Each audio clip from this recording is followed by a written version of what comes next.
¿Qué tal? ¿Cómo estamos? Bienvenidos, bienvenidas.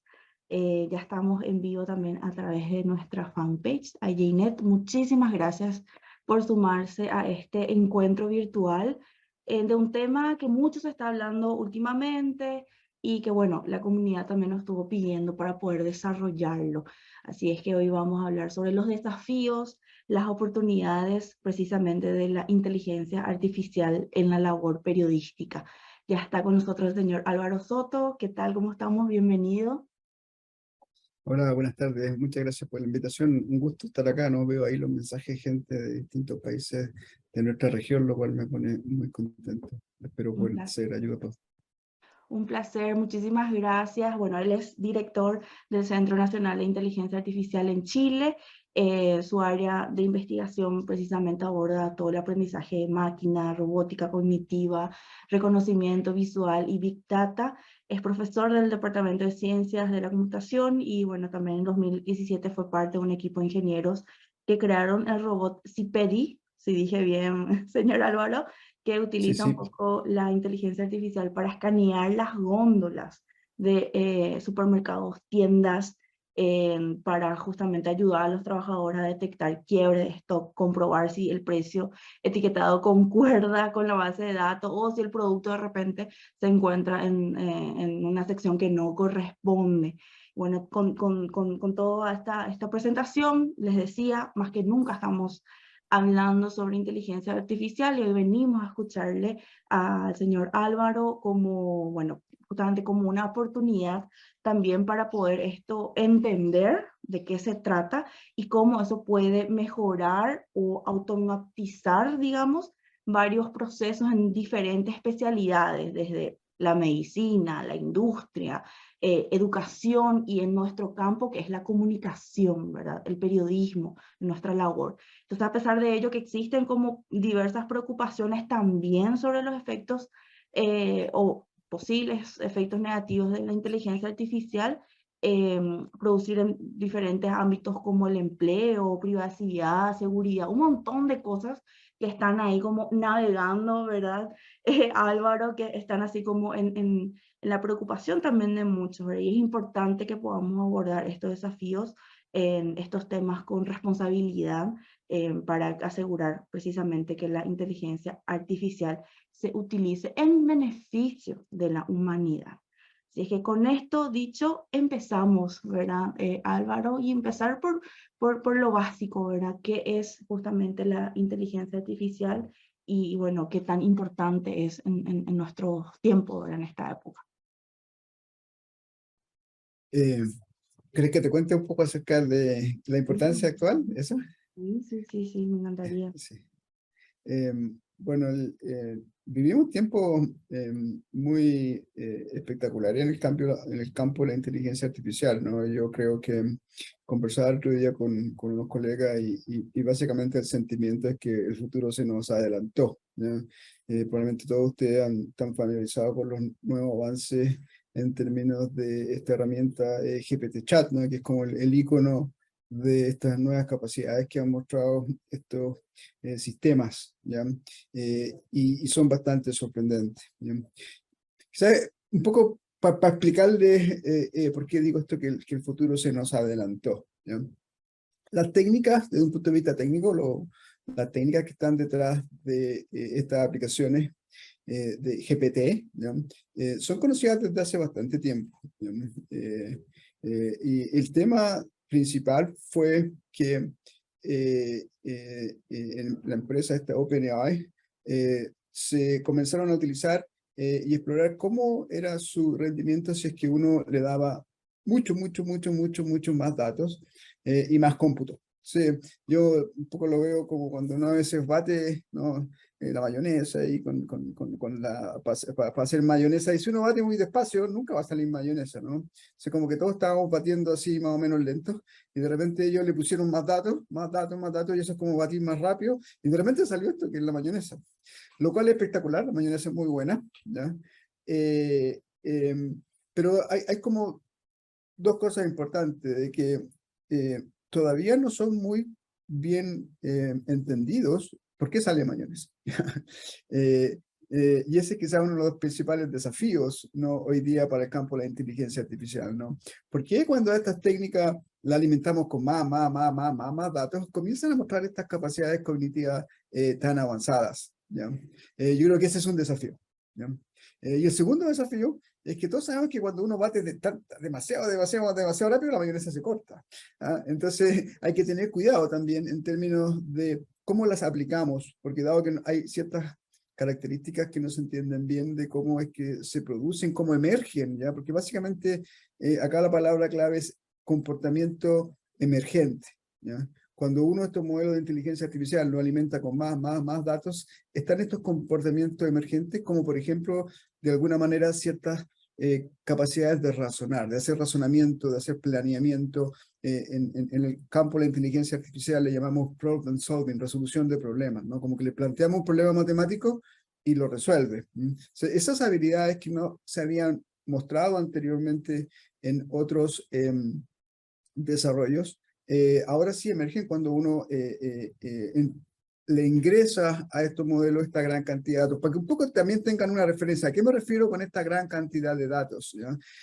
Algunos de los sistemas actuales, por ejemplo, la generación que actualmente está en esta empresa OpenAI con GPT, se entrenó con 1 trillón, ya que estos son miles de millones de tokens, que eso equivale más o menos, digamos, a algo parecido en términos de palabras, ¿ya? Y entonces es una cantidad astronómica de datos que el sistema procesó, ¿ya? Y de hecho, dentro de esta abreviación GPT, ¿no? GPT Chat, el P es muy importante porque el P significa training, preentrenado, ¿ya? Entonces, la forma como esto funciona es de que uno le da a la máquina una tarea bastante simple, que es, mira, yo te voy a dar unas palabras, tú predice cuál es la siguiente, ¿ya? Entonces, yo te digo, hola, ¿cómo? Y él quizás me diga predecir que la siguiente, estás, ¿ya? Y eso se hace para millones de textos, ¿ya? Y esa es la tarea que resuelve. Entonces, ahí está donde la sorpresa, de alguna manera, en el sentido de que al pedir a la máquina que haga esta tarea predictiva de la siguiente palabra en una secuencia de palabras, la representación interna que el sistema encuentra para resolver ese problema tiene una riqueza tal que emergen estos comportamientos como de razonamiento, un poco lo que hemos visto cuando uno interactúa con GPT-Chat, que de repente uno le pregunta, oye, pero ¿cómo lo hizo, no? Y esos comportamientos emergentes aparecen en la representación que el sistema adquiere cuando resuelve esta otra tarea de preentrenamiento, que es la tarea de predecir la siguiente palabra, ¿ya? Entonces, eso un poco en términos técnicos, y volviendo un poco a tu pregunta original, ¿no? De cuál es el impacto de esto, es de que estas máquinas entrenadas de esta manera, con estas capacidades, muestran unas habilidades cognitivas que de alguna manera nos hacen ver de que tenemos, si usamos bien esta tecnología, una revolución importante en términos de las capacidades que podemos dar a nuestras máquinas, ¿no? Y eso también es muy importante, a nuestras máquinas, porque estos son máquinas, no son herramientas que ahora están a disposición de las personas, ¿ya? De manera de poder utilizarla, ¿cierto? En el ámbito productivo, ámbitos sociales, distintos ámbitos, pero son herramientas, y lo que tenemos que hacer ahora es hacer de que es una herramienta muy poderosa, ¿cierto? La máquina ahora tiene una capacidad cognitiva mayor, ¿cierto? De que la podamos alinear de manera de que, como tú decías al comienzo, estén al servicio de las personas, nos permitan generar sociedades más alegres, más amigables, más iguales, y no lo contrario. Claro, claro. Y pasa un poco esta inquietud, ¿verdad? Que nos ocurre, ¿verdad? De darle tanto poder a una máquina. No, el día de mañana va a desplegar todas las habilidades de todos los humanos y ellos van a ser los que van a predominar. Y es una cuestión que no solamente se plantea y cómo nosotros abordamos, ¿verdad? Desde la comunicación en nuestro día a día, sino también cómo explicarle eso, ¿verdad? A nuestras audiencias. Sí, eso a mí realmente como que de alguna manera siento que nosotros tenemos el sesgo porque somos humanos, ¿no? Y a veces también nos pasa con con los animales, ¿no? Por ejemplo, imagínate de que, no sé, está en una situación y pasa una hormiguita y alguien, no sé, la pisa, ¿ya? Nadie se escandaliza mucho, ¿ya? Pero si imagínate pasa un perro y alguien le manda un puntapié, todos uy, se escandalizan, ¿cómo le pega un puntapié a este perro? Porque de alguna manera le atribuimos ciertas capacidades que vemos en nosotros, en los humanos, ¿cierto? De sentir, de vivir, a mucho más a un ser biológico más avanzado como un perro que una hormiga, ¿no? Pero ahora estamos en otro mundo, que es el mundo de las máquinas, ¿no? Y de alguna manera el atribuirle de que porque la máquina va a razonar, entonces va a querer destruirnos, o que la máquina va a querer vivir, o que eso realmente es algo que no es tan lógico, ¿ya? La máquina no tiene por qué sentir sentimiento, o que van a florecer sentimientos, ¿no? Eso es algo bastante propio nuestro y de nuestra evolución, ¿cierto? Por nuestra sobrevivencia, millones de años, pero esto es una máquina lógica, es como una calculadora muy, muy avanzada, y realmente, en mi impresión, no tenemos por qué pensar de que siquiera va a querer ser indestructible, ¿no? Porque eso es algo que es algo nuestro, de los humanos lo vemos, pero no tenemos por qué atribuírselo ahora a una máquina. La máquina probablemente no va a ser así. Son de las máquinas de día, ellos vieron el lenguaje y no entienden lo que es el bien y el mal, no entienden lo que es peligro o no peligro, ¿ya?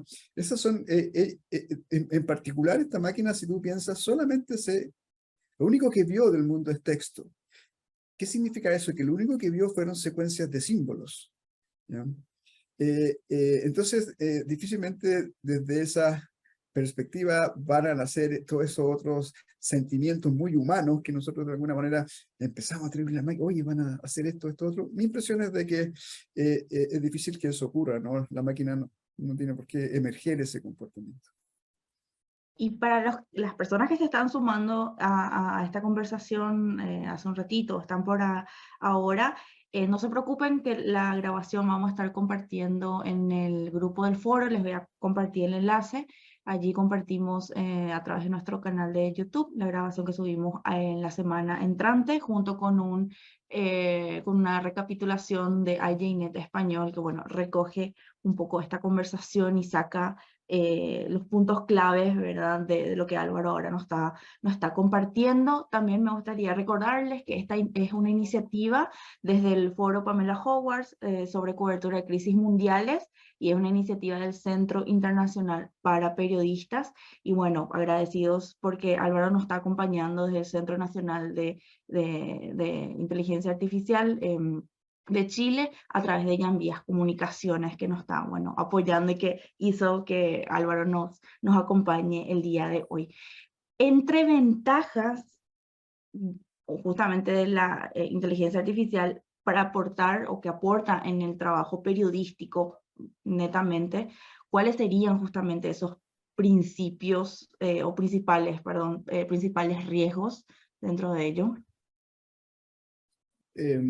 Bueno, yo creo que quizá déjame un poco cambiarte el orden antes de los riesgos. Me gustaría Sí, hablar quizá un claro. poquito de las ventajas, ¿no? De qué cosas nos podría esta herramienta permitir, ¿no? Yo creo que, y escribir un poco una columna, hace poco, si quieres, se la voy a publicar acá en el chat.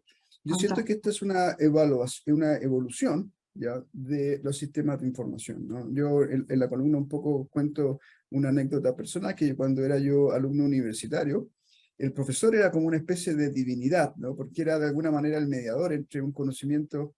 Yo era alumno universitario ahí en los 80, al fin de los 80. No había computadores personales, un poco para que los más jóvenes ahí se hagan una idea, no había internet, ¿ya? Entonces, yo quería estudiar en su momento ingeniería, y por ejemplo, si estaba en una clase, no sé, de mecánico, de física, el profesor era la persona en que yo podía obtener ese conocimiento, y si no, había ir a un libro en la biblioteca, pero ese libro típicamente estaba prestado, ¿ya? No era tan fácil de conseguir. Entonces, de alguna manera, el conocimiento era algo muy difícil de poder acceder, ¿ya? Bueno, resulta que vino los computadores personales, vino lo que se llama la era de la información, ¿ya? Y la Internet. Y de alguna manera el conocimiento que era difícil de conseguir se transformó en algo muy fácil de acceder, ¿ya?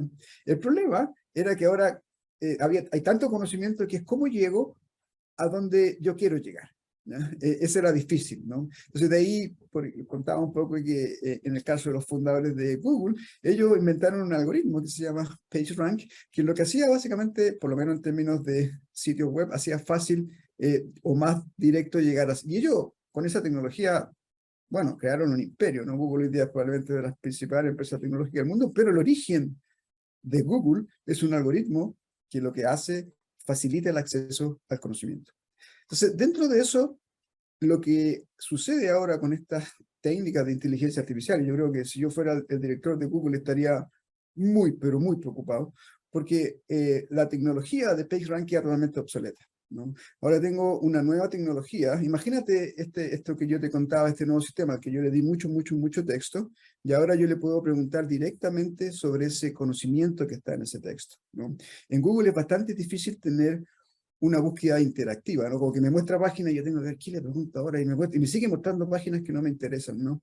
Pero con esta tecnología yo voy a poder decir, mira, necesito que me encuentre tal cosa. No de esas, prefiero que de esta otra. Y en esa interacción probablemente voy a llegar muy rápido a lo que yo necesito. Entonces, una de las fortalezas de esta tecnología es de que me va a facilitar el hecho de conseguir lo que quiero en términos de información, ¿ya? De conocimiento. Y eso acelera muchas tareas y permite tareas que antes eran muy difíciles, ahora realizarlas en forma mucho más simple, ¿no? Yo creo que esa es una de las grandes, incluso una de las, en ese sentido, una de las principales transformaciones que va a tener esta tecnología en el mismo proceso científico, ¿no? Porque los científicos lo que hacen también es tomar el conocimiento establecido y de acuerdo a eso poder desarrollar nuevas teorías, ¿ya? Pero ese es un proceso lento, ¿no? Y que ahora al tener esta herramienta que te permite acceder de mejor manera y una manera incluso crítica, porque estos sistemas tienen capacidades de razonamiento, no sé, ¿está por ahí? ¿Cómo se me cortó? Ups. Se quedó fijo esto.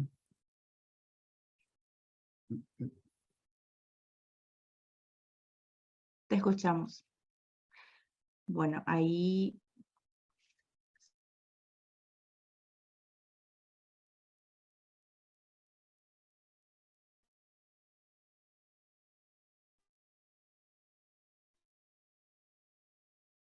Tito, Álvaro, Hola, ahí parece que volvimos. Sí, se ahí me volvimos. tuvo un problema con mi conexión o un problema con conexión. Bueno, como te decía, entonces Sí, facilita y ahí claramente también en términos de los periodistas, ¿cierto? El hecho de hacer una investigación periodística, por ejemplo, ¿no? Que hoy día probablemente hay mucho tiempo de analizar documentos y leer, ¿ya?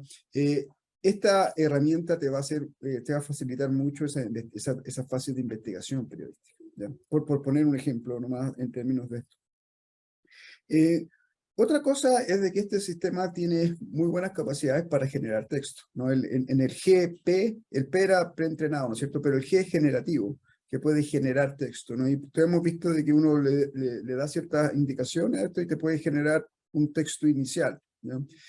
Sobre el cual luego el periodista puede trabajar y editar y de alguna manera darle su estilo. No todos los periodistas probablemente tienen su estilo, hay cosas que creen más importantes claro. que otras, No, pero de hecho, partir de cero, sí, perdón, dale. claro, discúlpame, Álvaro. De hecho, que agiliza mucho. O sea, mismo luego, Exacto. por darte un ejemplo así súper simple, desgrabar una entrevista. Para desgrabar una entrevista y después te tomas el tiempo para estructurarla, agregar la cosa, preguntar, llamar, buscar, te agiliza muchísimo en ese Claro. sentido. Imagina en eso, no tiene una entrevista y tú dices, computador, por favor, muéstrame la parte en que la persona me habló de tal cosa, ¿ya? Entonces hoy día tú tienes que quizás andar con adelantar, ¿a dónde era, no? Y si la entrevista dura 2 horas, pillar ese fragmento que tú quieres escuchar es difícil, ¿no? Eso nuevamente este sistema de búsqueda, ¿no? En el sentido de, es como un Google de videos, de audios, de textos, con unas capacidades muy precisas y muy avanzada, ¿no? Eso uno lo que ve en el ChatGPT, por ejemplo, cuando uno quiere y eso te va, de alguna manera, a dar una revolución en muchos ámbitos, ¿no? Tú me contabas de que, o contabas de que yo también soy uno de los fundadores de una empresa que tiene estos robots para el retail, ¿no? Entonces nosotros ahí hemos visto algunas aplicaciones en ese ámbito en el cual no sé, por ahora con este tipo de herramientas uno, imagínate, tenemos nosotros servicios para estas tiendas de mejoramiento del hogar, donde uno podría decir, mira, necesito hacer tal reparación en mi casa, ¿cómo lo puedo hacer? ¿Me puede dar lo que tengo que comprar? ¿No? Y te da la lista, ¿sí, no? Ese tipo de aplicaciones van a darse en una gran cantidad de ámbitos, ¿no? Como que me cuesta pensar un ámbito que no se va a ver tocado por estas nuevas tecnologías, pero como tú lo decías, y creo que eso es muy importante, por estas nuevas herramientas, ¿ya? Que me hacen más eficientes, que me facilitan el proceso, que me aceleran el proceso.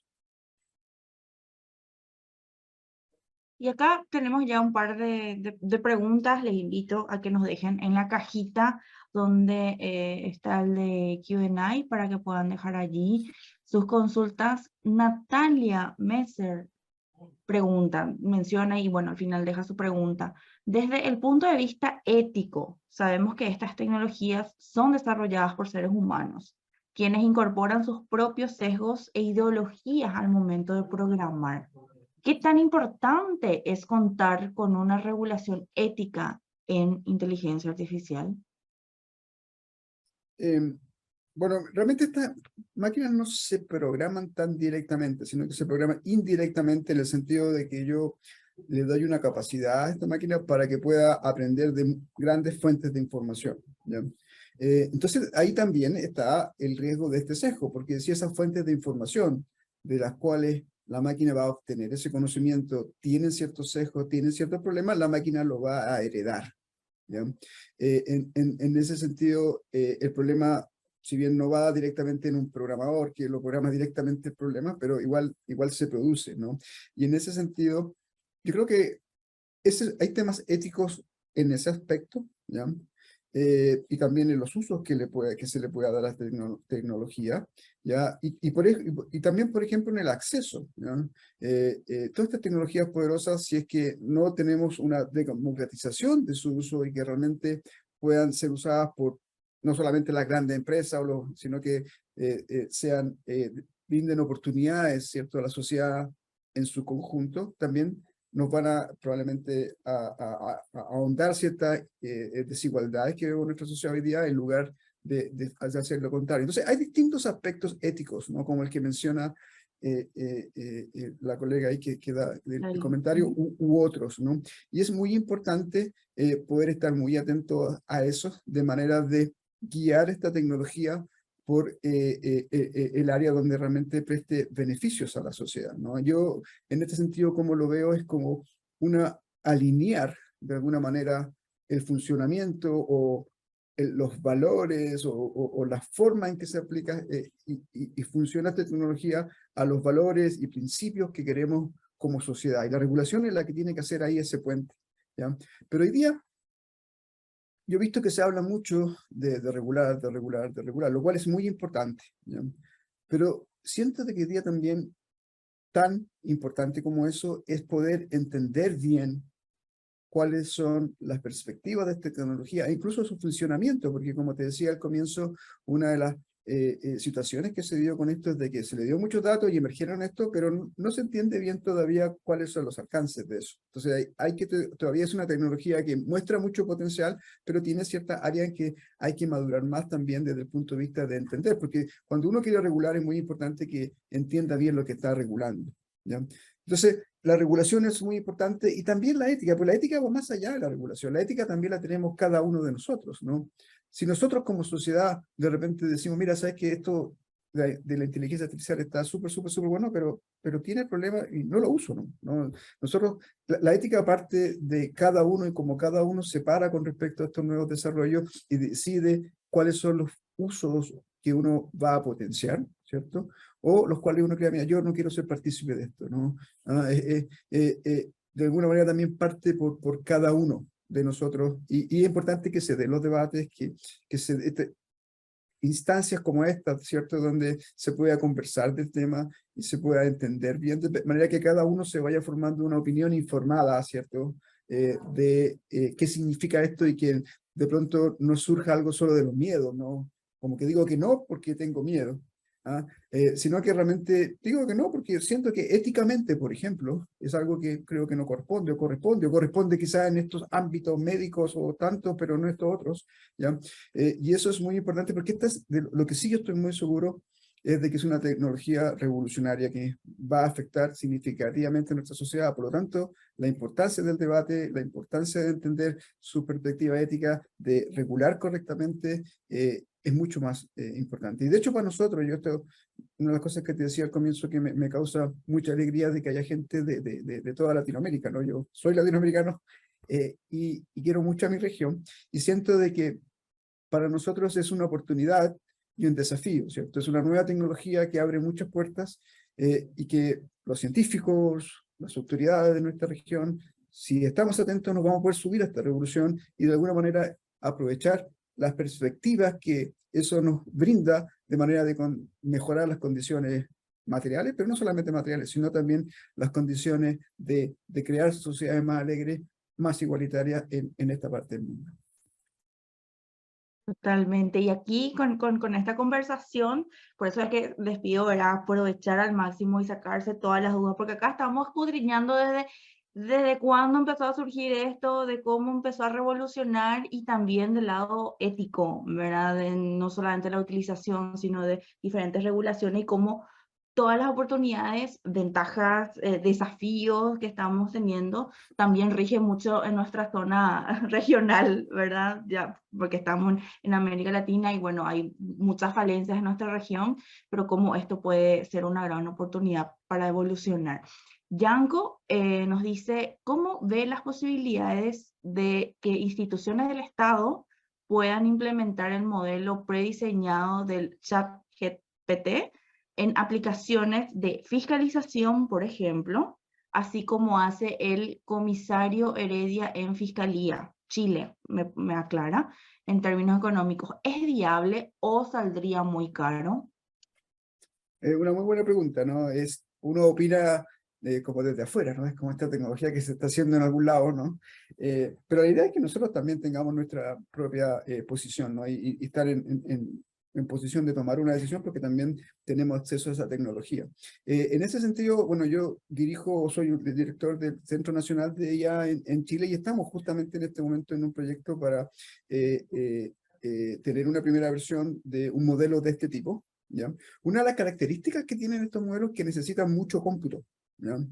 Un cómputo que no está tan disponible salvo algunos lados muy puntuales. En ese sentido, nosotros tuvimos la suerte de tener una primera versión de un equipo que nos permite ya desarrollar estas tecnologías. Y de hecho estamos haciendo un proyecto bastante bonito que lo estamos presentando ahora al gobierno de Chile, también en conjunto con algún otro investigador en Colombia y en México principalmente, que es que, dado que se necesita harto cómputo, ¿ya? ¿Por qué no hacemos lo siguiente? Unamos el cómputo de Chile con el cómputo de Colombia, con el cómputo de México, con el cómputo de Argentina, de Ecuador, no sé, Venezuela, etcétera, distintos países en la región, y de pronto pongámoslo a disposición, ¿no? De entrenar algunos de estos modelos porque tenemos unir fuerzas, ¿no? De alguna manera que la tecnología nos una, en este caso, en tener algunos modelos que estén, por ejemplo, al servicio de distintas causas que sean importantes para nuestra región. Entonces, bueno, con respecto a la pregunta, sí, se están generando las capacidades. Si es caro de entrenar, sí, pero el hecho que sea caro, dado que es una pura vez que se entrena y luego se usa, Es una inversión. es una inversión. Entonces, de alguna manera, es algo que es manejable, ¿ya? Porque una vez que uno lo entrena, después el uso es muy poco, es muy barato. El uso, de hecho, ustedes han visto que ChatGPT uno lo usa gratis, ¿no? Le hacen las consultas gratis porque realmente el uso es en general muy manejable. El entrenamiento con estas millones de textos o billones de textos es la parte más compleja, pero es algo que por lo menos en nuestro centro de investigación lo estamos desarrollando. De hecho, nuestro plan de trabajo indica que en junio, en 2 o 3 meses más, vamos a tener ya nuestra primera versión de ese modelo. Y una de las cosas que nosotros tenemos financiamiento público y privado, ¿no? Y nos mueve un poco también el hecho de aportar.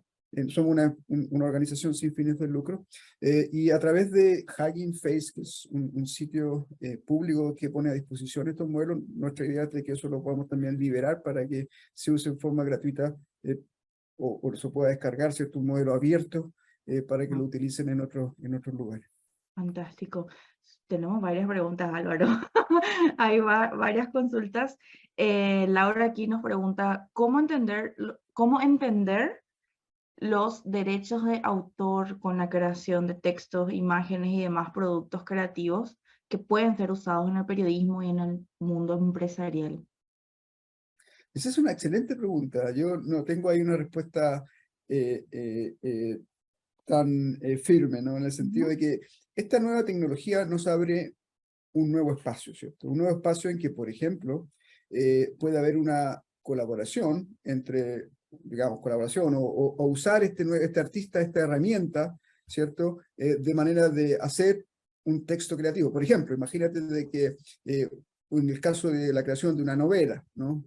Parte de ella uno va desarrollando cierto texto con lo que me entrega esta máquina, esta herramienta, y yo lo voy trabajando encima. Entonces, al final de esto, el derecho de autor de eso, en el sentido de que hay riesgos de que parte de lo que te diga la máquina venga de estas montañas de texto que revisó. Entonces, ¿cómo nos verificamos de que quizás alguna de las partes que nos entregó la máquina ahí realmente no eran nuevas, sino que venían, que alguien las escribió en algún lado y el sistema lo que hizo fue que encontró la relación y te lo puso ahí, ¿no? Mm. Lo mismo en las imágenes. Imagínate que te da una imagen en la cual uno puede trabajar sobre ella, pero esa imagen realmente no es que la haya creado de la nada, sino que es parte que estaban en su base de conocimiento, que hizo un collage y te mostró esta imagen, ¿ya? Entonces, ¿cómo definimos ahí la novedad? ¿Cómo respetamos quizá los derechos de la gente que había, y en la música también, ¿no? Se repite el mismo, pero yo creo que eso es un desafío, Ujú. ¿ya? Y que de alguna manera hay que, por decir, es importante entender la tecnología, entender cómo es que realmente esto probablemente tiene una copia de algo que estaba o realmente es algo nuevo. ¿Cuál es la novedad que le da el autor al interactuar con esta herramienta? Yo creo que eso es algo que hay que ir entendiendo y de acuerdo a eso ir regulando, ¿no? De hecho, esta semana hubo un problema, no sé si subiste una foto que recibió un premio y no sé si lo vieron en la prensa y que al final eh, el autor que había sido premiado dijo de que realmente lo había hecho a través de una de estas aplicaciones de IA, ¿no? Lo cual nos muestra también la importancia del debate sobre eso. Bueno, Leo, creo que el resentimiento de los periodistas es que los dueños de medios y editores no piensen en la inteligencia artificial como herramienta para mejorar el trabajo de los periodistas, sino para crear textos good enough, suficientemente buenos, sería, pero a una fracción del costo del trabajo de un periodista y que los acaben reemplazando. ¿Usted qué piensa? Bueno, yo creo que hay un riesgo. Yo siento de que no son reemplazables, ¿ya? Pero lo que sí es de que cuando uno aumenta la eficiencia, ya imagínate, no sé, yo me imagino ahí alguna editora que necesitaba 10 periodistas para hacer un trabajo, pero ahora, dado de que cada uno de ellos es mucho más rápido porque tiene esta herramienta ahora a disposición, puede que ese aumento de eficiencia tenga un impacto en este trabajo y en muchos trabajos, ¿ya?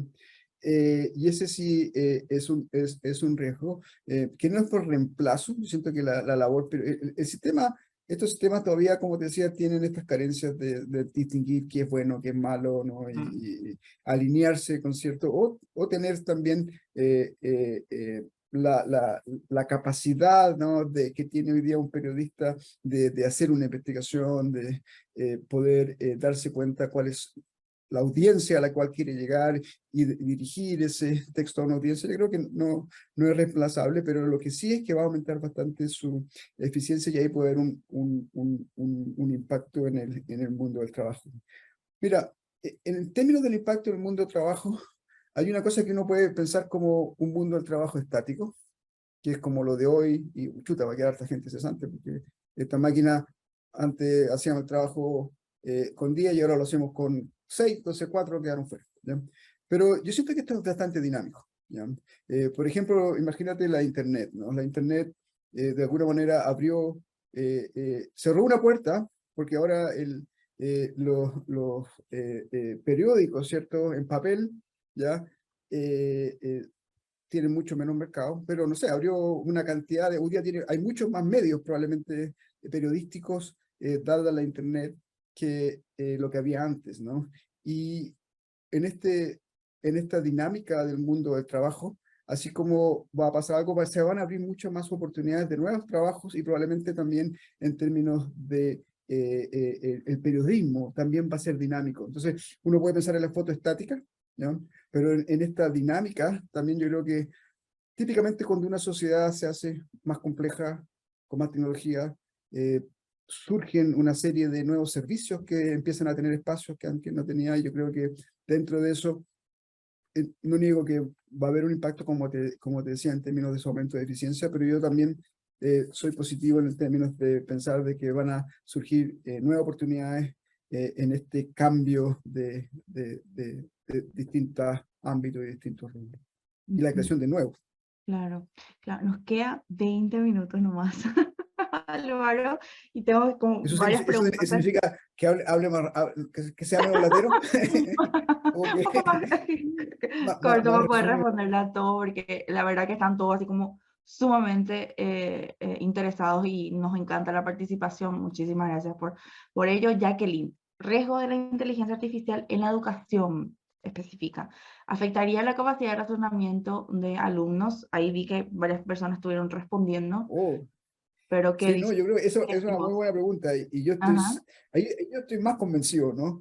De que va a tener un impacto muy positivo, ¿no? Yo siento que de las tecnologías que hemos hecho como humanos, la principal que hemos tenido es el lenguaje, porque el lenguaje nos dio una herramienta para pensar, ¿no? Todo, estoy seguro, cada uno de nosotros es mucho más inteligente porque tiene el lenguaje. Porque en el lenguaje yo puedo reflexionar, porque el lenguaje nace como una comunicación. Disculpa que soy latero, un poco larga la respuesta, pero esta en particular me gusta no, dale. esta área de educación, ¿no? Y siento de que el lenguaje nos ayuda, es una herramienta de pensamiento, es una herramienta para hacer planes, para hacer abstracciones, ¿ya? Y que nos hace a cada uno de nosotros ser mucho más inteligentes, más capaces, porque tenemos más habilidades cognitivas, dado que tenemos lenguaje. Y yo siento que estas nuevas herramientas de inteligencia artificial nos van a permitir ser más inteligentes. Es como una nueva herramienta que nos va a permitir ser más reflexivos, porque no es como el conocimiento de la Internet que llega ahí como, ¿no? En este sentido, yo voy a poder interactuar con esta, sí, sí, ahí está, con esta tecnología y siento que va a tener un impacto quizás como el lenguaje, o sea, no a ese nivel, pero un símil de lo que el lenguaje fue para nuestras capacidades cognitivas como humanos va a ser también esta máquina. Nosotros vamos a ser nuestros hijos y nuestros nietos y nosotros mismos también, ya estamos un poco más viejos, yo por lo menos, pero vamos a poder tener más claridad de pensamiento al interactuar con estas máquinas que parece que son muy buenas para el razonamiento, ¿no? Cuando uno ve a alguien razonar, uno lo aprende en los colegios, a veces no es solamente la materia que uno aprende de un profesor, sino cómo el profesor te la entrega y cómo uno ve su trabajo y su razonamiento. Oh, entiendo ese razonamiento, lo veo, lo asimilo, ¿no? Entonces yo creo que vamos a potenciarnos en lugar de, como sugiere la pregunta, disminuir nuestros ámbitos críticos o reflexivos o de razonamiento. Acá es necesario, Laura, fortalecer el sentido crítico para sacar provecho del uso de esta herramienta con fines investigativos, o es mejor fortalecer los conocimientos técnicos en profesionales de las áreas ciencias humanas. Se refiere un poco a que la gente que que no trabaja en IA, sino que en otra área conozca más Sí, de técnicamente esto. sí. Yo creo que no es necesario conocer un poco porque se va a interactuar con esta tecnología. Es importante que sepa por lo menos los principios sobre los cuales funciona, ¿ya? Como el manual, ¿ah? Pero yo creo que no mucho más que eso, ¿no? Lo que sí, también el aspecto crítico, eso también es importante. Yo creo que eso se va a ir ganando en términos de ese uso, ¿no? Es como cuando uno usa cualquier tecnología, ¿no? Uno dice, ya no sé, el microondas, ¿no? Uno dice, chuta, ya, el té, me encanta cómo lo caliento, así que lo caliento ahí, pero el pan no, porque el pan cuando lo caliento ahí me lo deja medio latigudo, no, prefiero el pan lo caliento mejor en el tostador o en otro lado, ¿no? O sea, esto como una herramienta probablemente en la interacción con ella, uno se va a dar cuenta en las cosas que dice, oye, esto es fenomenal, mira, en esto otro no, porque mira, me entrega y a mí me gusta más así o así, ¿ya? Entonces yo creo que en la medida que estas tecnologías empiecen a ser más ubicuas en términos de su uso, eh, todos nos vamos a ir acomodando a ver en cuáles aspectos nos ayudan, en cuáles no, pero sí se necesita un cierto nivel de manual de entendimiento, ¿no? De cómo funciona. Ujú. Cristian, consulta, ¿cómo se pueden reforzar los sistemas computacionales que trabajan con inteligencia artificial para evitar hackeos que generen pérdidas o robo de datos, bancos, llámese instituciones de seguridad, hospitales? Es una pregunta medio recurrente en otras consultas que leí, justamente el tema de la seguridad, ¿verdad? Seguridad nacional, que no puede ser.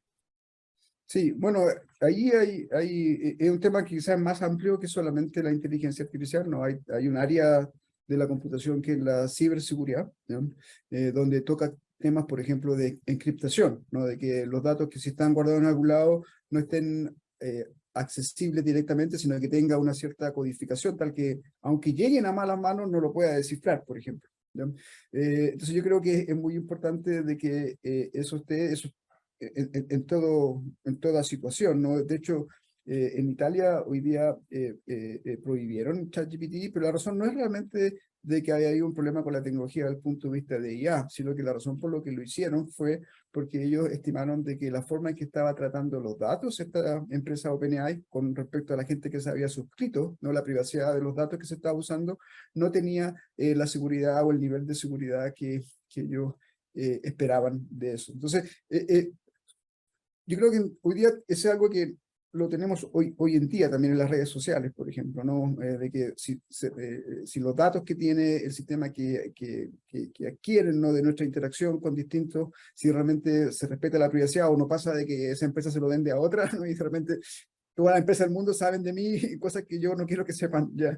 Y eso que se puede ver en algo que, bueno, que sepan algo de mí que no importa mucho, ¿no? Pero como dice la pregunta, que sepan quizás de temas más delicados de la seguridad de un país, o, ¿cierto? Es bastante grave y bastante complejo, y en ese sentido me da la impresión de que el tema de ciberseguridad es un tema muy importante en la medida que los computadores están en todos lados, ¿no? Que va más allá de la inteligencia artificial.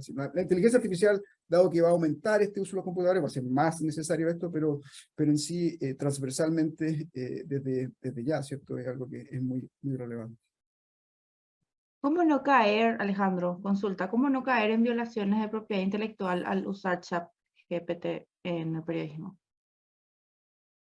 Bueno, como te decía, es algo que es muy importante poder comprender de mejor manera cómo funciona el algoritmo, ¿no? Tiene esta propiedad emergente, ¿no? Que yo le hago una pregunta y me dice respuestas asombrosas. Entonces, una de las cosas que yo no te puedo asegurar, y eso yo sinceramente domino bien, este trabajo en estos 20 años, y yo creo saber bien toda la forma en que se implementó este algoritmo, y también como te decía, comparto con los colegas de allá esta sorpresa de repente por cosas que han emergido de entrenar estos modelos con más datos. Entonces la pregunta es, ¿cómo sé yo si en el caso en que ChatGPT, y de hecho hay otras aplicaciones que lo que hacen es generar imágenes, uno le da un texto y te genera una imagen, ¿no? ¿Cómo yo puedo asegurarme que esa imagen que está generando este algoritmo no es una imagen que realmente está tomando partes de otra y me está mostrando como un collage de ellas, ya sea en un texto, ya sea una imagen, ya sea en un audio, una canción, una pieza musical? Es algo de que todavía no se entiende bien, ¿no? Yo no te podría decir, mira, no, si tú aprietas este botón, lo que sale de acá es totalmente nuevo, nadie lo ha escrito antes. Y si aprietas este otro botón, lo que sale son cosas que son textos que los copió de alguien que lo había inventado algo. Y de pronto lo que está sucediendo es que hay una mezcla de ambos, ¿no? Probablemente eso es lo que sucede. Hay parte del texto que se está tomando un copy-paste y otra que se está mezclando algo nuevo, ¿cierto?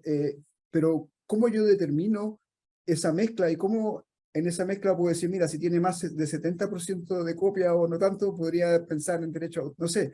Eso es algo que se tiene que estudiar desde el punto de vista técnico, de manera que desde el punto de vista técnico se tenga una respuesta que hoy no se tiene. Y luego de eso, cuando se tenga la respuesta desde el punto de vista técnico en términos de qué cosas son extraídas de conocimiento previo textual o son inventadas, se debería regular, ¿no?